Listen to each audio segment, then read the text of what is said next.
One big question I get from people who are looking to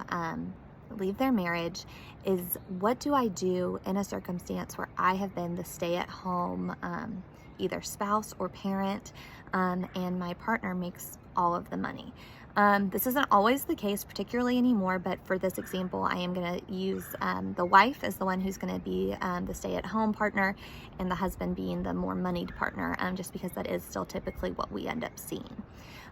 What I tell people is that you're going to be okay. The laws are there to protect that type of circumstance. The courts will look into the fact that your partner probably wouldn't have been able to have the career that they had, but for the things that you did as the homemaker and the caretaker for the children or for the home, and that support that goes into it. So even though everything may be titled in one partner's name, that doesn't mean that they just get it by right of it being in their name. That's legal title, and that's different than what we call equitable title. And equitable title is what you might be entitled to be due to a legal relationship like a marriage.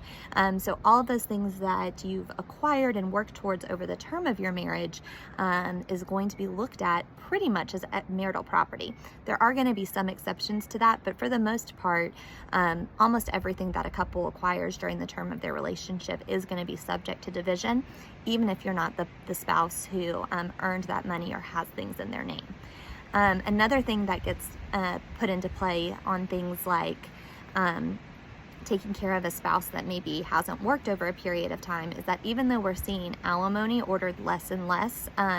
as there's been more equal opportunities for both genders in the workplace, a lot of times what courts will order is what they call restorative alimony. So that's going to be a period of time to recognize that somebody who's been out of the labor force for a period of time, whether it's 3 years, 10 years, or 20 years, it's going to take some time to either get the training, education, experience required to make an income for themselves.